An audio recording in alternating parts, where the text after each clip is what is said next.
जय माता दी। नमस्कार दोस्तों, स्वागत है आप सभी का हमारे YouTube चैनल पर। भगवान श्री कृष्ण की 5 कथा एक साथ। प्रभु श्री कृष्ण ने गोपियों के साथ बहुत सी लीला की है। श्री कृष्ण गोपियों की मटकी फोड़ते और माखन चुराते और गोपियां श्री कृष्ण का उल्हाना लेकर यशोदा मैया के पास जाती। ऐसा बहुत बार हुआ। एक बार की बात है कि यशोदा मैया प्रभु श्री कृष्ण को उल्हाने से तंग आ गई और छड़ी लेकर श्री कृष्ण की ओर दौड़ी। जब प्रभु ने अपनी मैया को क्रोध में देखा तो वह अपना बचाव करने के लिए भागने लगे। भागते भागते श्री कृष्ण एक कुम्हार के पास पहुँचे। कुम्हार तो अपनी मिट्टी की घड़ी बनाने में व्यस्त था, लेकिन जैसे ही कुम्हार ने श्री कृष्ण को देखा तो वह बहुत प्रसन्न हुआ। कुम्हार जानता था कि श्री कृष्ण साक्षात परमेश्वर है।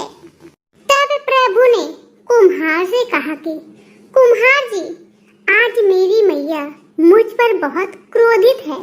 मैया छड़ी लेकर मेरे पीछे आ रही है। भैया, मुझे कहीं और छुपा लो। तब कुम्हार ने श्री कृष्ण को एक बड़े से मटके के नीचे छिपा दिया। कुछ ही क्षणों में मैया यशोदा भी वहां आ गई और कुम्हार से पूछने लगी, क्यों रे कुम्हार, तूने मेरे कन्हैया को कहीं देखा है क्या? कुम्हार ने कह दिया, नहीं मैया, मैंने कन्हैया को नहीं देखा। श्री कृष्ण यह सब बातें बड़े से घड़े के नीचे छुपकर सुन रहे थे। मैया तो वहां से चली गई। अब प्रभु श्री कृष्ण कुम्हार से कहते हैं, कुम्हार जी, यदि मैया चली गई हो तो मुझे इस घड़े से बाहर निकालो। कुम्हार बोला, ऐसे नहीं प्रभु जी, पहले मुझे 84 लाख योनियों के बंधन से मुक्त करने का वचन दो। भगवान मुस्कुराए और कहा, ठीक है, मैं तुम्हें 84 लाख योनियों से मुक्त करने का वचन देता हूँ। अब तो मुझे बाहर निकाल दो। कुम्हार कहने लगा, मुझे अकेले नहीं प्रभु जी, मेरे परिवार के सभी लोगों को भी 84 लाख योनियों के बंधन से मुक्त करने का वचन दो, तभी मैं आपको इस घरे से बाहर निकालूंगा। प्रभु जी कहते हैं, चलो ठीक है, उनको भी 84 लाख योनियों के बंधन से मुक्त होने का मैं वचन देता हूँ। अब तो मुझे घरे से बाहर निकाल दो। अब कुम्हार कहता है, बस प्रभु जी, एक विनती और है, उसे भी पूरा करने का वचन दे दो तो मैं आपको घरे से बाहर निकाल दूंगा। भगवान बोले, वो भी बता दे, क्या कहना चाहते हो? कुम्हार कहने लगा, प्रभु जी, जिस घड़े के नीचे आप छुपे हो उसकी मिट्टी मेरे बैलों के ऊपर लाद के लाई गई है। मेरे इन बैलों को भी 84 के बंधन से मुक्त करने का वचन दो।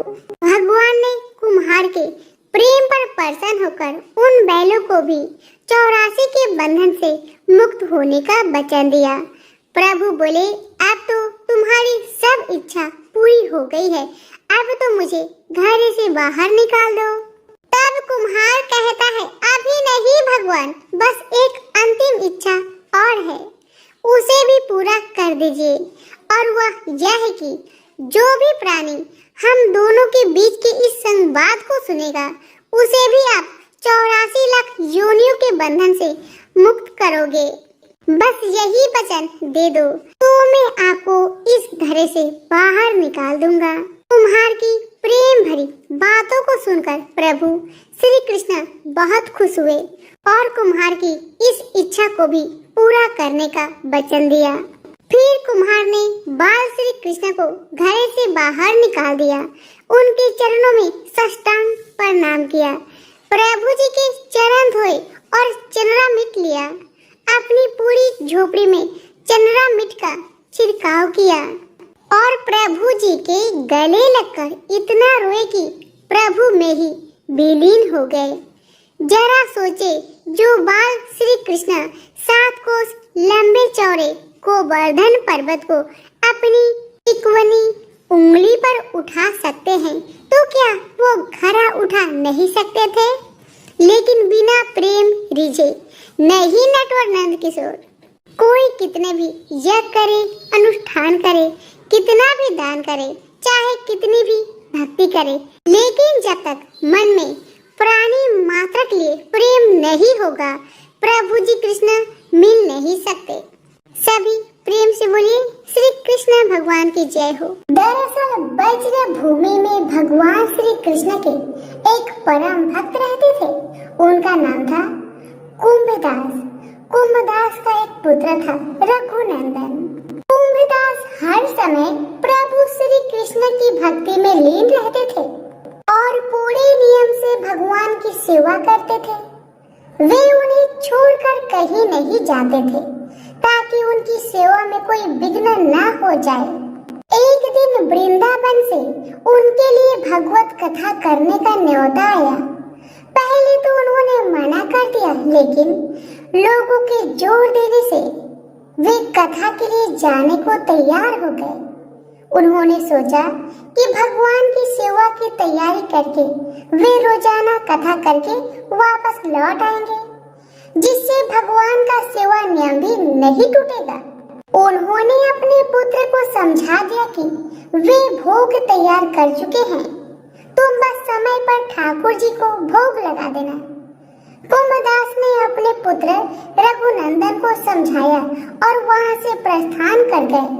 जब बालक का रूप धारण कर भोजन करने आए श्री कृष्ण, रघुनंदन ने भोजन की थाली ठाकुर जी के सामने रखी और सरल मन से आग्रह किया कि ठाकुर जी आओ और भोग लगाओ।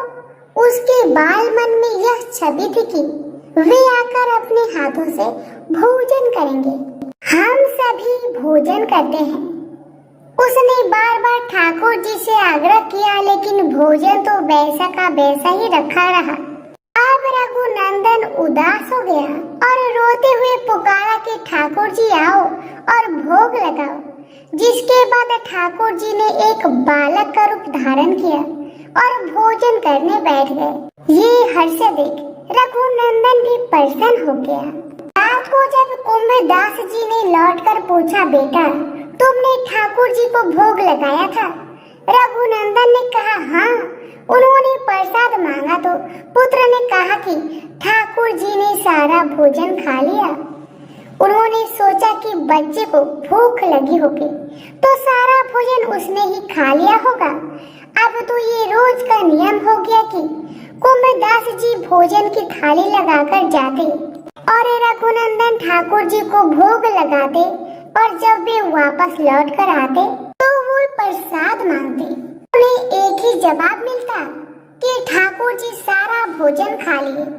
कुंभदास जी को अब लगने लगा कि पुत्र झूठ बोलने लगा है।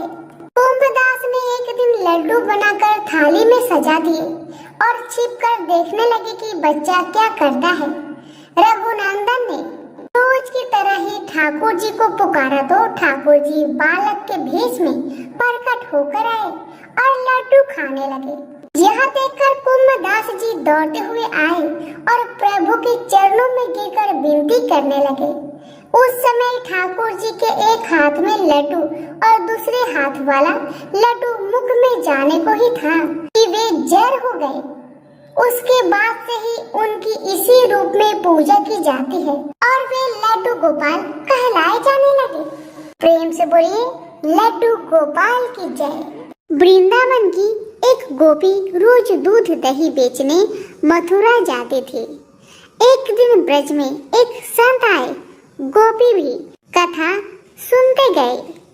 संत कथा में कह रहे थे, भगवान के नाम की बड़ी महिमा है। उनके नाम से बड़े बड़े संकट टल जाते हैं। प्रभु का नाम तो भव सागर से तारने वाला है। यदि भव सागर से पार होना है तो भगवान का नाम कभी मत छोड़ना। कथा समाप्त हुई। गोपी अगले दिन फिर दूध दही बेचने चली। बीच में यमुना जी थी। गोपी को संत की बात याद आई। संत ने कहा था, भगवान का नाम तो सागर से पार लगाने वाला है। गोपी ने सोचा, जिस भगवान का नाम भव सागर से पार लगा सकता है, तो क्या उन्हीं भगवान का नाम मुझे इस साधारण सी नदी से पार नहीं लगा सकता? ऐसा सोचकर गोपी ने मन में भगवान का नाम आश्रय लिया और भोली भाली गोपी यमुना जी की ओर बढ़ गई। अब जैसे ही यमुना जी में पैर रखा तो लगा मानो जमीन पर चल रही है, और ऐसे ही सारी नदी पार कर गई। नदी पार कर वह बहुत प्रसन्न हुई और मन में सोचने लगी कि संत ने तो ये बड़ा अच्छा तरीका बताया पार जाने का। अब तो रोज रोज नाविक को पैसे भी देने नहीं पड़ेंगे। एक दिन गोपी ने सोचा कि संत ने मेरा इतना भला किया, मुझे उन्हें खाने पर बुलाना चाहिए। अगले दिन गोपी जब दही बेचने गई, तब संत से घर में भोजन करने को कहा। संत तैयार हो गए। अब बीच में फिर यमुना नदी आई।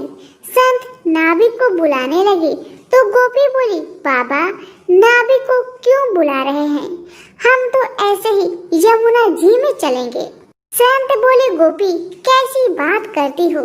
यमुना जी को ऐसे कैसे पार करोगे? गोपी बोली, बाबा, आपने ही तो रास्ता बताया था। आपने कथा में कहा था कि भगवान का नाम आश्रय लेकर भव सागर से पार हो सकते हैं। तो मैंने सोचा, जब भव सागर से पार हो सकते हैं तो यमुना जी से पार क्यों नहीं हो सकते? और मैं ऐसा ही करने लगी, इसलिए मुझे अब नाव की जरूरत नहीं पड़ती। संत को विश्वास नहीं हुआ। संत बोले, गोपी, तू पहले चल, तुम्हारे पीछे मैं चलूंगा। गोपी ने भगवान का आश्रय लिया और जिस प्रकार रोज जाती थी, वैसे ही यमुना जी को पार कर गई। अब जैसे ही संत ने यमुना जी में पैर रखा तो झपाक से पानी में गिर गए। संत को बड़ा आश्चर्य हुआ। जब गोपी ने देखा कि संत तो पानी में गिर गए हैं, तब गोपी वापस आई और संत का हाथ पकड़कर चली। तो संत भी गोपी की भांति ही ऐसे चले जैसे जमीन पर चल रहे हो। संत तो गोपी के चरणों में गिर पड़े और बोले, गोपी, तू धन्य है।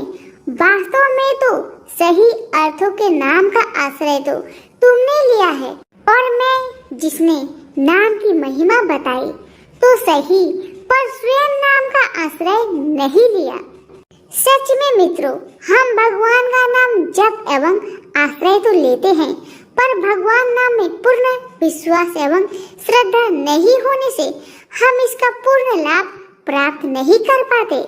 शास्त्रों में बताते हैं कि भगवान श्री कृष्ण का एक नाम इतने पापों को मिटा सकता है जितना कि एक पापी व्यक्ति कभी भी नहीं कर सकता। अतः भगवान नाम पर पूर्ण श्रद्धा एवं विश्वास रखकर हृदय के अंतःकरण से भाव विह्वल होकर, जैसे एक छोटा बालक अपनी माँ के लिए बिलखता है, उसी भाव से सदैव प्रभु नाम का सुमिरन एवं जप करे। कलियुग केवल नाम आधारा, सुमिर सुमिर नर उतार ही पारा। हरे कृष्णा कृष्ण कृष्ण हरे हरे, हरे राम राम राम हरे हरे। प्रेम से बोले श्री कृष्ण भगवान की जय। एक दिन रुक्मणी ने भोजन के बाद श्री कृष्ण को दूध पीने को दिया। दूध ज्यादा गर्म होने के कारण श्री कृष्ण के हृदय में लगा और उनके श्री मुख से निकला, हे राधे। सुनते ही रुक्मणी बोली, प्रभु, ऐसी क्या है राधा जी में जो आपकी हर सांस पर उनका ही नाम होता है? मैं भी तो आपसे अपार प्रेम करती हूँ, फिर भी आप हमें नहीं पुकारते। श्री कृष्ण ने कहा, देवी, आप कभी राधा से मिली है? और मंद मंद मुस्काने लगे। अगले दिन रुक्मणी राधा जी से मिलने उनके महल में पहुंची।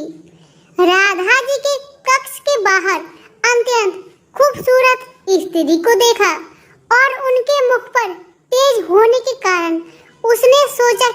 यही राधा जी है।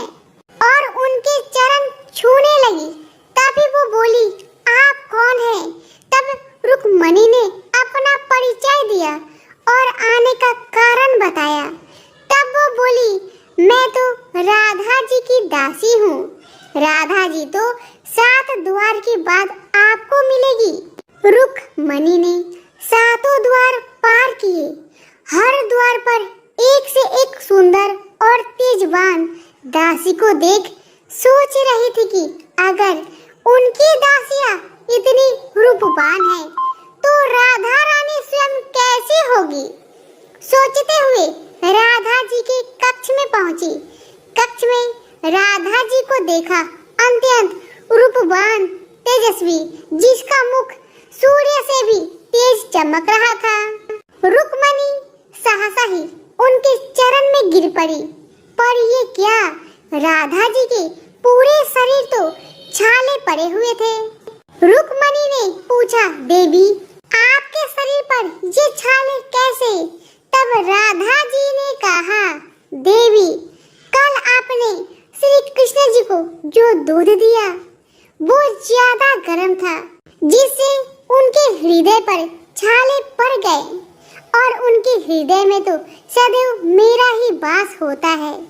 इसलिए कहा जाता है, बसना है तो हृदय में बसो, दिमाग में तो लोग खुद ही बसा लेते हैं। सभी प्रेम से बोले, राधा रानी की जय हो, श्री कृष्ण भगवान की जय हो। श्री कृष्ण के लीला काल का समय था। गोकुल में एक मोर रहता था। वह मोर बहुत चतुर था और श्री कृष्ण का भक्त भी था। वह श्री कृष्ण की कृपा पाना चाहता था। इसके लिए उस मोर ने एक युक्ति सोची। वह श्री कृष्ण के द्वार पर जा पहुंचा। जब भी श्री कृष्ण द्वार से अंदर बाहर आते जाते तो उनके द्वार पर बैठा वह मोर एक भजन गाता। मेरा कोई ना सहारा बिन तेरे, गोपाल सावड़िया मेरे, माँ बाप सावड़िया मेरे। इस प्रकार प्रतिदिन वह यही गुनगुनाता रहता। एक दिन हो गया, 2 दिन हो गया, इसी तरह 1 साल व्यतीत हो गया, परंतु श्री कृष्ण जी ने उसकी एक ना सुनी। एक दिन दुखी होकर मोर रोने लगा। तभी वहां से एक मैना उड़ती जा रही थी। उसने मोर को रोता देखा तो बहुत अचंभित हुई। वह अचंभित इसलिए नहीं थी कि मोर रो रहा था, वह इसलिए अचंभित हुई कि श्री कृष्ण के द्वार पर कोई रो रहा था। मैना मोर के पास गई और उसके रोने का कारण पूछा। वह मोर से बोली, हे मोर, तू क्यों रोता है? तब मोर ने बताया कि पिछले 1 वर्ष से मैं इस छली को रिझा रहा हूँ, परंतु इसने आज तक मुझे पानी भी नहीं पिलाया। यह सुनकर मैना बोली, मैं श्री राधे के बरसना से आई हूँ, तू मेरे साथ वहीं चल। राधे रानी बहुत दयालु है, वह तुझ पर अवश्य ही करुणा करेगी। मोर ने मैना की बात से सहमति जताई और दोनों उड़ चले बरसने की ओर। उड़ते समय बरसाने पहुंच गए। राधा रानी के द्वार पर पहुंचकर मैना ने गाना शुरू किया। श्री राधे राधे राधे, बरसाने वाली राधे। परंतु मोर तो बरसाने में आकर भी यही दोहरा रहा था कि मेरा कोई ना सहारा बिना तेरे, गोपाल सावड़िया, मेरा माँ बाप सावड़िया मेरे। जब राधा जी ने ये सुना तो वह दौड़ी चली आई और प्रेम से मोर को गले लगा लिया और पूछा, मोर कि तू कहाँ से आया है? तब मोर बोला, जय हो राधा रानी, आज तक तो सुना था कि तुम करुणामयी हो और आज देख भी लिया। राधा रानी बोली,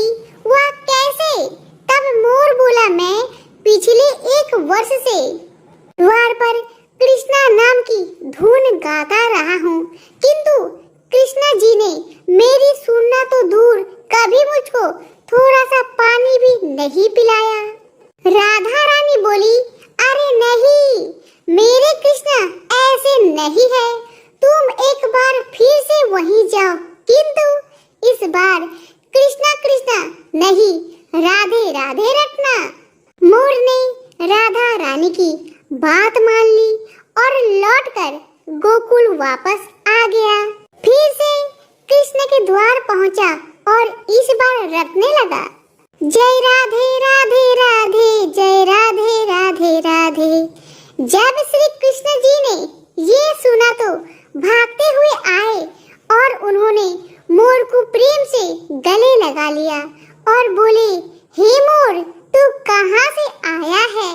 यह सुनकर मोर बोला, वाह रे छलिए, जब 1 वर्ष से तेरे नाम की रट लगा रहा था तो कभी पानी भी नहीं पूछा, और आज जब राधे राधे बोला तो भागता हुआ आ गया। कृष्णा बोले, अरे बातों में मत उलझा, पूरी बात बता।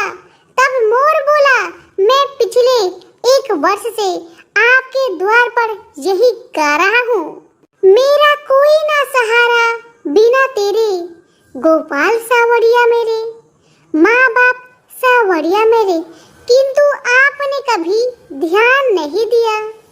तब मैं बरसाने चला गया। इस प्रकार मोर ने समस्त कहानी श्री कृष्ण जी को कह सुनाया। तब श्री कृष्ण जी बोले, मैंने तुझको कभी पानी नहीं पिलाया, यह मैंने पाप किया, और तूने राधा का नाम लिया, यह तेरा सौभाग्य है। इसलिए मैं तुझको वरदान देता हूँ कि जब तक यह सृष्टि रहेगी तेरा पंख सदैव मेरे शीश पर विराजमान होगा, और जो भी भक्त राधा का नाम लेगा वो भी सदा मेरे शीश पर रहेगा। अतः श्री कृष्ण के भक्त प्रेमियों, यदि श्री कृष्ण का सानिध्य चाहिए तो प्रेम से कहिए, जय राधे राधे राधे, जय राधे राधे राधे।